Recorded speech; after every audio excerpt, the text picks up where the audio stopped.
Hi, so we're going to talk about the art of being present and the biggest distractor for you to be able to be here in the moment and not have your attention elsewhere.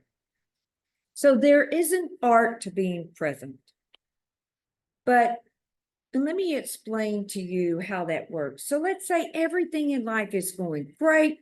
Maybe you're out with your significant other or out with friends having a great meal, or maybe going on a shopping spree, whatever, or doing an excellent job in your career. Everything's going wonderful. And all of a sudden, something happens or somebody says something, which is basically typically, and it happens all the time. It's like a nonstop clock. So an incident starts to play. And with that,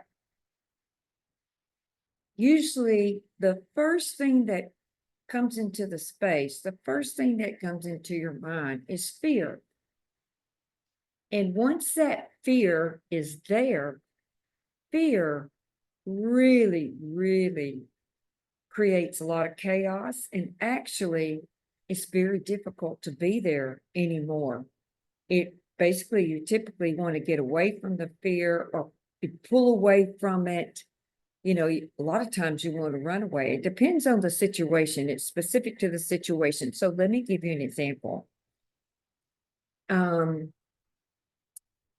I was at Unum, that big insurance company that I went to work for when I moved from Louisiana to Dallas, I spent 6 years learning the different aspects of the job. I worked in service, I worked as a sales assistant, then I worked as a customer service rep.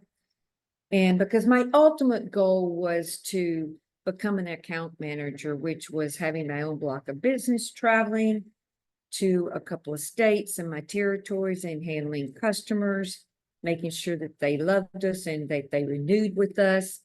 And also would have an assistant and also have an office with a door and that also overlooked Dallas. And so I, got the knowledge to get that position. And so when I got that promotion, I already knew 95% of the knowledge that I needed to know in order to do that job and to do it well. Now, would you believe I didn't understand it then because I wasn't into personal development? So would you believe that when I got that position, the day I got it, I was so happy I couldn't believe it because almost every position around the country, the person had a college degree. There was only a handful of us, maybe 5 in the whole company that didn't have a college degree. So I really had proven myself that I would be able to do it. And after I got that position that day, and for the next 3 days, I was in tears. I mean, I looked like I had COVID. My nose was running. And they didn't have COVID back then.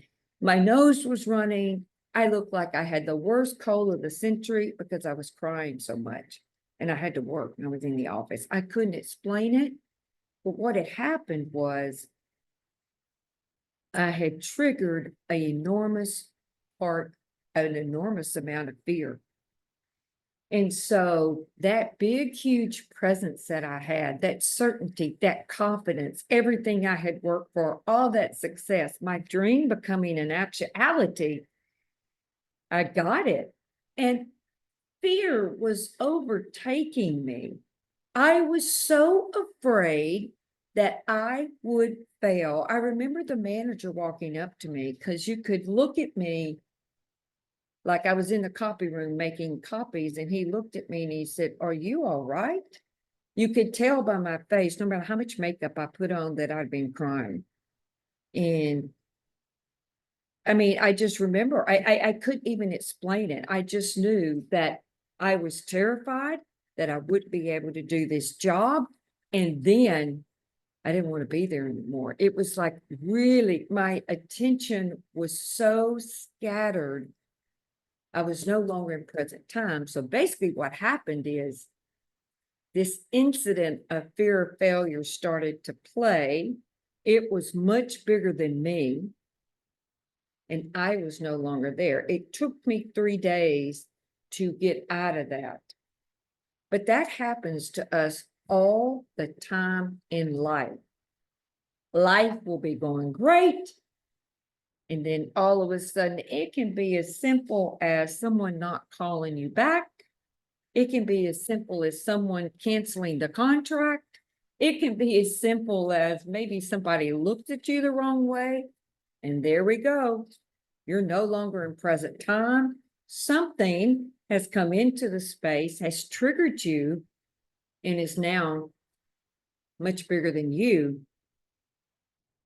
And usually it's fear. And what we know about fear, fear is so, what's the word? It's very, very, can cause you to feel very dispersed.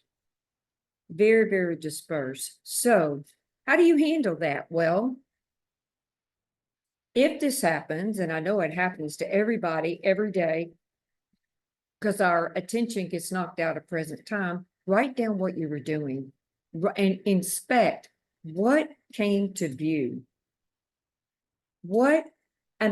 It's even sometimes if I have to do a report that I've never done before or keep track of something I've never done before that I'm wanting to make an area better, guess what triggers? Fear. Will I be able to do it well enough so that I can fix the problem? Am I capable? It's so ridiculous, but that's the area that's weak for me. That would usually trigger. So write down exactly what you're doing. What's the emotion? It's usually fears. Inspect any other moods in there. And then see, is it triggering or reminding you of something? Because it's really typically something that's always coming from the past, is now present, and it knocks you out of being here in the optimum mood level, which is here, focused and able to be present. There's an art to being present. And this distraction, this situation is the thing that messes it all up. See you next week.